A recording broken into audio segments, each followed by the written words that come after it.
Rarely has the stock market seen a 6-month rally like the one it just turned in. The S&P 500 has surged in nearly 60% since its March 9th low. All previous rallies of this magnitude took place in the 1930s and 1970s, if you look back historically, also moments of markets and economic turbulence. None of these gains were sustained, though. We welcome to the studio noted short seller David Tice. He is with us to weigh in on past bear markets and what they portend for the future. David is chief portfolio strategist for bear markets at Federated Investors. David, always glad to have you with us. Good to be here. Thanks for coming in. So even if the market environment right now is similar, arguably, to what we've seen in the 30s and the 70s, don't you think it could be different this time around? Well, Deidre, we think it's very typical, as you said, as the journal article pointed out, for these rallies to occur. We got very oversold. It's important to look at the economy. The economy is in really, really bad shape. So many people are trying to be optimistic. We've just gone from oversold to very overbought. Kevin Duffy, who's at Baring Asset Management, has studied sentiment for 25 years, and he has not ever seen this dramatic increase in sentiment from bearishness to bullishness over this period. I know when we were speaking on the phone earlier yesterday, you said you just have to ask yourself one basic question. Is what is broken fixed, yes or no? And your answer to that is no. Oh, it's not fixed at all. Paul Volcker has said in the past that the entire financial system is operating through the good graces of government intervention.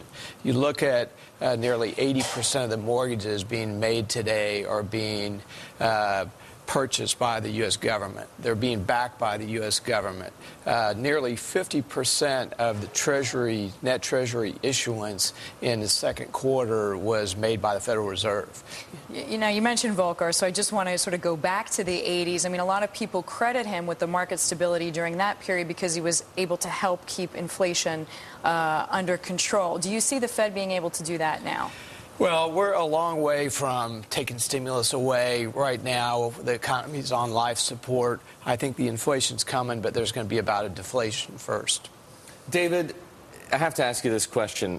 As you see the stock market trend higher, do you just become more and more and more convinced of your analysis? Because put yourself in the shoes of it as an investor who's maybe taking your advice, obviously watched the stock market go higher and higher and higher, lost a lot of money. You're certain that at the end of the day, this person is going to come out in a better position, taking a bearish position. We really do, Eric. I feel bloodied but unbowed. You know, we've seen this happen before. And if you understand the economic picture and see that we have never seen the amount of stimulus that's been put together so far is greater than World War I, World War II, and the New Deal combined.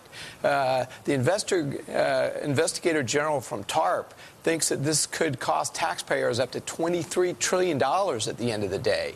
Therefore, we're just throwing government money at this. And what Chris Mortensen has pointed out is people will spend free money.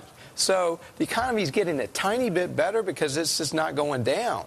But we're as confident as ever. In fact, this market is more at risk than it was in '99 at the end of the internet bubble period. You know, I have to ask you to call timing, David. Put your money where your mouth is. I mean, when does this mini bull market then end? Well, we've always been bad on, timing as far as months or years. Sometimes we're really early. There's no way. I don't think it's possible this lasts another 6 months. Could it last another 2 or 3 months? Sure. Could it last 5 months? Possibly. Could it end next week? Sure. And you say 400 is fair value for the S&P 500. We think it's going to get to 400. Yes. Now, I'm not going to put a prediction of 400 in 6 months. 18 months from now, I think we will have gone below 400. All right, David, you heard it here. 400 for the S&P 500 in the next year and a half, perhaps. David Tice there from Federated Investors.